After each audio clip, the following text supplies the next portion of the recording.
All right, everyone. We are here live on the Painless Wholesaling Podcast. I got my guest, Axel. Axel, how do you say that last name of yours? Mont Saint Jean. It's French. I'm in Quebec, Canada. Wow, I like that. That's nice. Well, hey everybody, if this is your first time tuning into the Painless Wholesaling Podcast, what our goal and what we do is we get real estate investors on this podcast and we try to learn from their experiences so we can make getting into wholesaling, getting into real estate less painful than it is. Because if you're brand new, you're going to go through some ups and downs. It's inevitable, but our goal is to help you get through it. So we have Axel. He's going to kind of tell us about what he does as a real estate investor, and let's see what we can learn from him. So let's dive right in. Axel, kind of tell the audience, tell us if they don't know who you are, tell us a little bit about yourself. Sure. Well, thanks for having me on the show, man. It's a pleasure to be here. So my name is Axel. I live in Quebec, Canada, in the city of Montreal. We have a harsh winter and a great summer. And after years in the corporate world, I discovered that I actually really liked real estate, and it's something that I could understand. Sorry, that I could more or less control, that I could force appreciation. There was a number of benefits, and I could be my own boss. So after years in the corporate world, actually, when our son was born, we now have two. He's the eldest is 6 years old. I resigned, and then Wow. I still did a year of consulting, but at least it was on smaller companies. It was more flexible, and then went all out in real estate. And I have a partner, my Mhm. wife. We invest Mhm. together, and we've started with just like buying a condo and then buying some multifamily, and now we're continuing to buy some multifamily, and now we're also doing some construction projects where it's redevelopment or it's new construction, and we really like that process. So to go back in your question, there's a lot to unpack, and Of course. I haven't wholesale. Well, I've tried to wholesale, and I know it's possible, and I want to because I see so many deals where I could just package them and then try to go get a fee. Is just Mhm. in the end, I haven't put my energy towards that. Hey man, it's no problem. That's why I got your back on that. If you ever need help, I'll kind of point you in the right direction for that. But what you're doing is cool. So was it scary to kind of drop the job that you had and go fully into real estate, or tell me Yeah. about that? Well, it was really scary because you realize once you resign how much comfort you have in getting a paycheck every month. And the quote that says that that money, that paycheck is the drug they give you to make you forget your dreams is Mm, absolutely true. mm. They drug you every 2 weeks, basically. And it was a big change. But we found an agreement with my wife where she would stay in employment. I would go full time into real estate because at the beginning I wouldn't really make anything. Mhm. And so we lived on her salary. And I like to say that she earned money and I spent it. It was a little bit more Mm. complicated than that. But that's what allowed us to still live. And by then we had a newborn and everything. So it took a little bit of time. But by the time we really finished our first multifamily optimization, which is essentially a BRRRR, and you Mhm. refinance and you get that money tax free, all of a sudden you're like, damn, that was worth it. Yeah, for sure. So Mhm. that's amazing. So that I kind of had the same experience. My wife, when I got into wholesaling, I went all in, and she has had a job, so we were able to live off of what she makes, and she still works because she enjoys it. We don't have any kids yet. We have Mhm. one on the way, so that's Ooh, exciting. congratulations. Yeah, man, I'm excited about that. It'll be the first one. So, Life um, change. that's what I've heard. I heard it's you can't you can't really prepare too much, right? No, You can try. it's Well, beautiful moments though. I'm very happy for you. thank you. I'm really excited about it. So that's that I had that kind of experience that you've had. So that's awesome. And tell me a little bit about Canada, because are you only investing in Canada, or are you doing the United States as well? No, so for now we only invest in Canada, only in Quebec, and Okay. there's actually I have more and more real estate investor friends that are now turning towards the U.S. market Hmm. because surprisingly it's actually a lot more accessible in terms of price per door and cash flow and everything. Like Really? Canada, the real estate is expensive, and so there's kind of two ways to see this. We've always kind of picked this as an equity game. Obviously, we Mm, make it a little bit of cash flow, but yeah, it's expensive, but then you just make bigger deals. So yes. we're okay with that. And I'd like to start diversifying, and I'm actually quite interested in the U.S. market, but I need to put a little bit more energy into doing it with a partner because I have quite a bit going on here. So when Hmm. I'm ready, I'll make that jump. But for now, no, we really have just stuck to around the Montreal region. Like all of our properties are within a 50-kilometer radius. Oh, wow. Okay. And do you manage them yourself or do you hire a property management company? No, so now we used to do everything ourselves. Now we have a property management company just because it's time consuming. There's very little value to be added in that Mm, sense. And Quebec is quite known for its strict laws and being very pro tenant. At some point you need to draw the line because we make money and we create value by finding, packaging, and acquiring new deals, not by managing the current ones. of course. So curious, you said that real estate is pretty expensive out there. Where I live is I feel like it's pretty expensive, but what are the prices look like on that you can kind of let us know? I know there's a huge wide range, but like what does a multifamily eightplex go for, or what does single family homes go for in that area? So I can everyone here knows kind of what's going on out there. That's a really good question, man. So it really depends, obviously, neighborhood, city, and stuff like that. Like Of an course. an 8 unit at this point is about like 2 million, Okay. two and a half. Pretty similar Um, to where we're at in okay, Utah. okay, in Utah, yeah, I know. I just sometimes hear numbers of like in Right. Ohio or stuff like that, Yeah. and Yeah. it's like people are buying for like 55K a door, and it's like unheard Yeah, of yeah. here. So in Utah, California, the West Coast of the United States, it's more expensive. I think it's Mhm. just maybe I don't know why the real estate. Maybe more people want to live here. I don't know, but Yep. Midwest very cheap. And then if you get to the South, it can get cheap. Mhm. But it really depends. New York actually gets more expensive in the North. So, but yeah, we're similar to that. So 2 million. What is that a door? Is that like 150,000 a door almost? For I an think eightplex, that's 250 a door. 250 a door? Okay, yeah. Mhm. Which is Mhm. so it makes it hard to cash flow because I'm assuming on those doors, do you know like average like what those a door can rent out for? Like in an eightplex? Yeah, so same thing. It depends on the neighborhood. Like really Mhm. market right now for let's say a two-bedroom would be like 15, 1700. And it depends what Okay. kind of services you also include. So I don't know if it's common in the US, but now here in Quebec, it's pretty much standard, at least for educated investors, to also provide Wi-Fi. And so we have some Yeah. companies that specialize in that kind of installation. We've done it in some of our buildings where now Wi-Fi is comes with the rent. It just allows us to go charge another 50 or 75 bucks a month per Gotcha. unit, and it costs me in total 150 bucks for the building. So when you do the math, all of a Hmm. sudden you're adding like 200K of value with a $3,000 setup expense. Wow, that's very interesting. No, I don't think they Mhm. do that here, but that is a great idea to increase it by 50, 75, and then just provide it for the whole eightplex, fourplex. I don't Yeah. know what it would look like for like giant multi units, like, Oh, they do it. They do it for like 30, 40 unit buildings now. And even for new builds, it's built in. I mean, and here there's a company that's quite striving. It's called Wi-Fi Plex.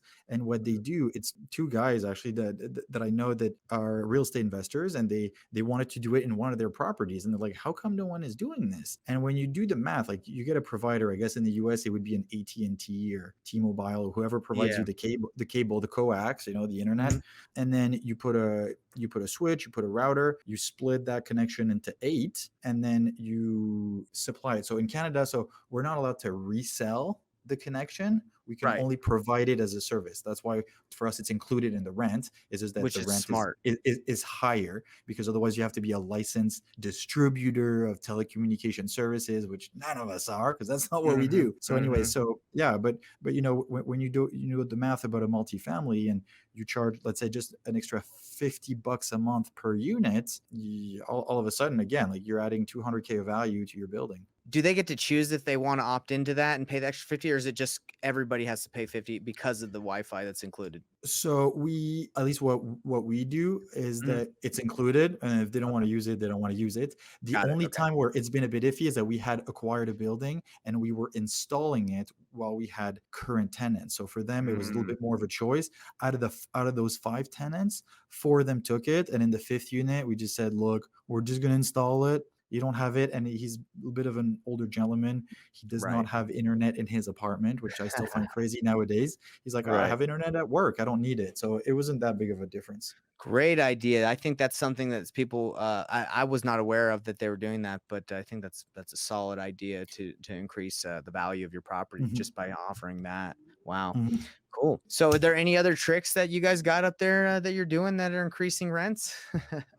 Well, that's the thing. We have to be creative because here we have a big, strong rental board called le TAL, Tribunal Administrative Court of Housing, basically. Mhm. And we do rent increases. They have to be legal. There's forms to use, and all that. And as an investor, as a landlord, I actually do feel a huge, I was going to say, human responsibility towards people. Like, we provide housing, which is a Of course. basic need. It's very important. And I've always said that we always treat all of our tenants like they were our grandmother, because I wouldn't want to do anything that, bad, and I was going to say, have it on my conscience. Like, after Of that, people can course. interpret that the way they want. So what other tricks do we have?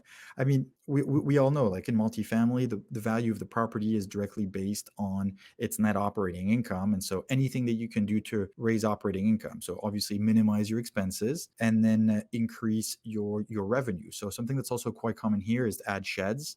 Some people go into storage, and Yeah. they only invest in storage, but then you can go to Home Depot and go buy one of those plastic sheds for 7 by 7 feet, and then you build this for 150 bucks, no, $1,000, and then you rent it for $75 a month.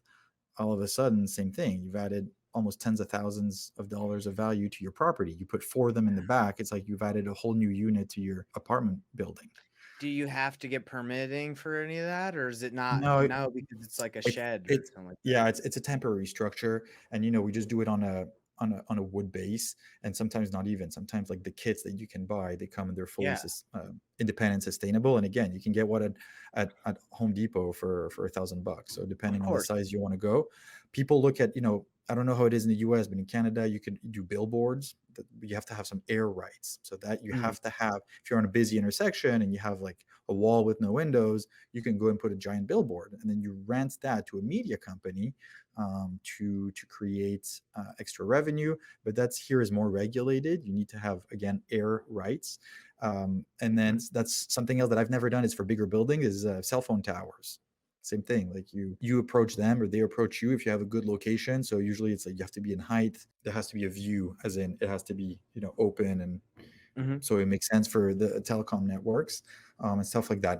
I've never done it. It's a little bit more rare, but I know that some buildings quite benefit from that. Otherwise, after that, increasing revenue, same thing. Like, can you do some Yeah. short-term rental? And then in the short-term rental, same thing. It's fairly regulated here in bigger cities, but if you do short-term rental, okay, so in the short-term rental, like, there's the Airbnb people think about, like, for 3 days, but if you're Yeah. willing to do just 32 days plus, at least Yeah. here it comes to it's a whole new regulation, so you can do less than a year but more than 32 days. So, like, the sweet spot is like 3 months, 4 months, 5 months. Yeah. um, You we can have charge more for sure. You can charge more, and we provide it with fully furnished, all the utilities, like, electricity is included, heating, obviously, high speed internet. It's like walking into an Airbnb, and we definitely charge a premium for that. Of So course. that's but you have a little bit more turnover, you have a little bit more vacancy and all that. So you got to That's see really what kind of cool. investor you are. Yeah, so let me ask you about these sound like you got some great exit strategies, some great strategies that you use once you've acquired the properties. How are you acquiring most of your properties? Is it through wholesalers in Canada or people that are finding deals? Is it the MLS? Is it a different site? How are you acquiring most of your deals? So that's a good. I've realized that over time, we actually bought both on market and off market. Mhm. I've gotten one from a bird dog, one or two. Yeah, one from a bird dog. No, I bought from a wholesaler, actually. Yes. Okay. It's been a little bit of both, but we've actually gotten quite good with my wife at doing our own prospecting Okay. and getting to know a neighborhood that we target, and then talking to people, and then quickly be able to, the back of the envelope analysis to see if quickly a deal makes sense. I mean, we're working on a deal now where we're adding 2 floors on a building that my wife found Mhm. while she was on a stroller walk, and there was Wow. a paper from the city on the door, and we always go read those official notices because you always Of find course. out stuff. And this one had been vacated by the city because it was insalubrité, like, in it was so dirty, unmaintained. The place was Really? Wow.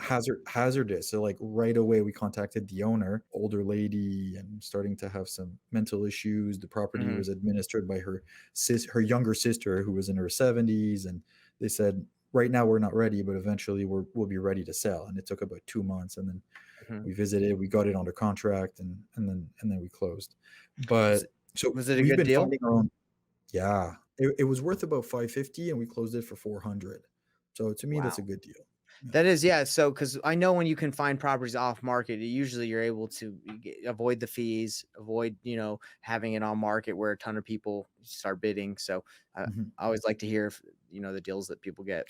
And the thing is that when you're able to do it off market directly with an owner, usually the people have less of an idea of the property value Yeah, of a current accurate property. yeah, At yeah. four It's at true. 400, she was so happy to sell it at that price. Of course. Yeah, that's just usually how it is. Like people they if they take it on market, they quickly see, what's coming in, but if you do off market, you really just negotiate what everyone feels comfortable with. Yeah, yeah, and So, it's less competitive, and you have more time, and all this. So we quite like that. There's some other ones that we found on off market. No, sorry, on market listed on the MLS, and then we mhm, just pounced on it, and we're finishing a project like that right now. It's a reno on a 4 unit, really close to the metro here that we bought from. We bought it was an estate sale, and mhm, when the people have no descendant, it goes to the government basically, and mhm. then we bought that one directly from the government. It was the weirdest transaction, but Wow. yeah, and then I bought one from a wholesaler, Mhm. which we took in order to close it. We actually had to structure it a bit differently because this one was a bigger project. We bought Right. he had the promise to purchase, and we actually closed together. We incorporated. We put that property in a company, and then Mm. essentially after the closing, I bought his shares, so he got out. That's how they do it. That's how they kinda have to get around it occasionally here. Mhm. If they can't assign the contract, they'll do exactly what you said. They'll buy it in a company and then sell the company at the end. Yeah, Wow. yeah. Wow. Okay, so let me ask you about the bird dog. You said you got a deal from him. How did he specifically go and find you what you're looking for? Did he just bring you Yeah. something? Okay, you So you told him to go find you something? yeah, so actually, like it was during the pandemic, and he contacted me because we're both part of the Bigger Pockets community, and he was like, "Oh, I reach out to people and this and that," and we ended up having like a good half-hour conversation, and I Mhm. was like, "Look, if you find a good deal, like I'll buy it." And literally like 2 weeks later, he's like, "Oh, I have a deal. Let's go see it and stuff." And I went to go see it, and I was like, "No, not interested." It was a Right, five right. unit in a good area of town, like 1 block away from the metro, from a metro station, which is really Mhm. good. And but the whole facade was stone facade, broken.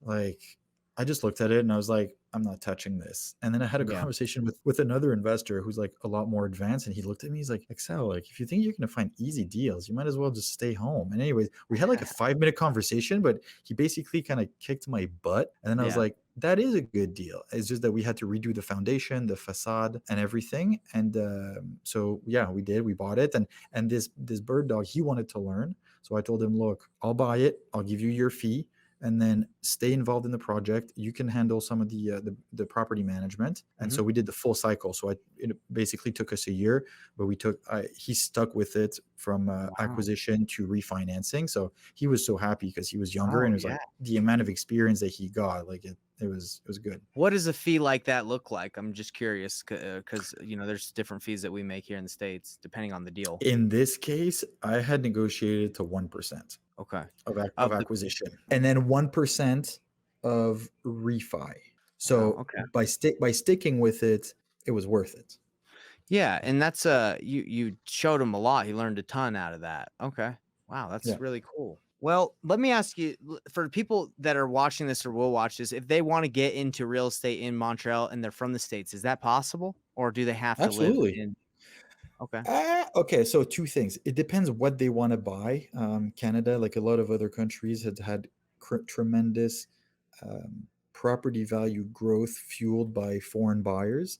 And so, Mhm. since the beginning of the year, there's a memorandum on foreign buyers buying, but they can't buy single family homes, and I think duplexes something. If you want to go into larger commercial and rental properties, they still could. So yes, some fellow Americans could come and buy here, Okay. and depends what kind of asset class they're looking for. Got it. So it depends on the asset class. And is that Mhm. all throughout Canada, or is there just specific territories where the All of provinces in Canada.